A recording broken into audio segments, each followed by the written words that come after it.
আবহাওয়া পরিস্থিতি নিয়ে জানাতে রাজধানী মহাখালী থেকে আমাদের সাথে যোগ দিচ্ছেন সহকর্মী খালেদ রায়হান। রায়হান, এই মুহূর্তে রাজধানীর আবহাওয়া পরিস্থিতি কেমন দেখছেন? কোথাও জলাবদ্ধতা তৈরি হয়েছে কিনা, আর আবহাওয়া অধিদপ্তর কি বলছে এই পরিস্থিতি আর কতদিন চলতে পারে? এখন জন্ম সনদ দিয়ে খোলো বিকাশ স্টুডেন্ট অ্যাকাউন্ট।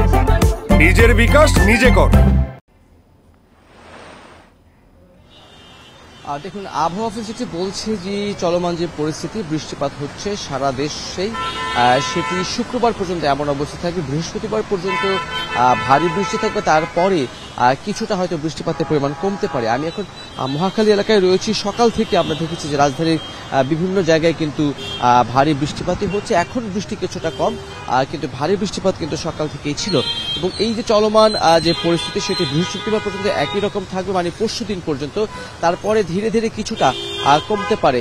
আবহাওয়া যেটা বলছে যে জলবায়ুর যে পরিবর্তন, এবং সবচেয়ে বড় কথা হচ্ছে যে যেই এখন যে আবহাওয়ার যে অবস্থা বিরাজ করছে, সেটি কিন্তু লঘুচাপের কারণে না, সেটি মূলত মৌসুমী বায়ু যে সক্রিয় রয়েছে, সেজন্যই এই সমুদ্র বন্দর এবং উপকূলীয় যে এলাকাগুলো রয়েছে সেখানে বেশি কিন্তু বৃষ্টিপাত হচ্ছে।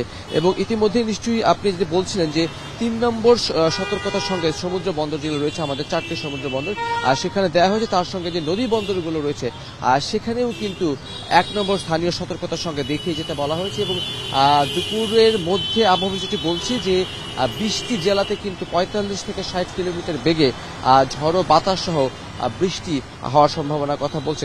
গত মাসেই আবহাওয়া অফিস থেকে বলা হয়েছিল যে এইবার বৃষ্টিপাতের পরিমাণ কিছুটা বেশি হবে। জুন মাসে আমরা তেমনটি দেখেছি, জুলাইয়ের প্রথম সপ্তাহ থেকে কিন্তু বৃষ্টি শুরু হয়েছে, যেটা আরো 2 থেকে 3 দিন অব্যাহত থাকবে। তারপরে হয়তো 3 থেকে 4 দিন একটি বিরতি থাকবে, তারপরে আবারও সেই বৃষ্টিপাত কিন্তু ভারী বৃষ্টিপাতই হবে। আর যেই বৃষ্টিপাত এখন হচ্ছে, তার সবচেয়ে বেশি বৃষ্টিপাত উত্তর পূর্বাঞ্চলে হওয়ার কথা আবহাওয়া অফিস বলছে। ইতিমধ্যে আপনি জানেন যে 3য় দফা বন্যার কবলে কিন্তু সিলেট এলাকায় পড়েছে, এবং সেটি কিন্তু অতিরিক্ত বৃষ্টির কারণে সেটি আরও বন্যার যে ভয়াবহতা সেটি কিন্তু বাড়ছে। এবং তারই সঙ্গে আমি যদি আবহাওয়া যে তথ্যটি দিয়েছে যে সিলেট এবং চট্টগ্রাম এই দুটি এলাকার যে সকল পাহাড়ি অঞ্চল রয়েছে, সে সকল জায়গায় অতিরিক্ত বৃষ্টিপাতের কারণে কিন্তু পাহাড় ধসের মতো ঘটনা ঘটতে পারে। তো সেই সকল এলাকাগুলোতে কিন্তু বেশি ঝুঁকিপূর্ণ বলছে আবহাওয়া অফিস। রাজধানীর কথা যেটি বলছে, রাজধানীর কথা গতকালকে আমরা দেখেছি যে ভারী বৃষ্টি যখন একটানা হয়, তারপরে কয়েক ঘন্টা কিছু কিছু এলাকায় জলাবদ্ধতা তৈরি হয়েছে, তারপরে হয়তো 2-3 ঘন্টা পর সেই জলাবদ্ধতা থেমে যাচ্ছে। কিন্তু যেহেতু একেবারেই টানা বৃষ্টিপাত হচ্ছে, মোটামুটি জলাবদ্ধতা খুব বেশি না হলেও প্রায় সব জায়গায় কিন্তু বলা যায় যে যানজট কিন্তু লেগে আছে। রাজধানী মহাখালী থেকে আবহাওয়া পরিস্থিতি সবশেষ তথ্য জানাচ্ছিলেন সহকর্মী খালেদ রায়হান।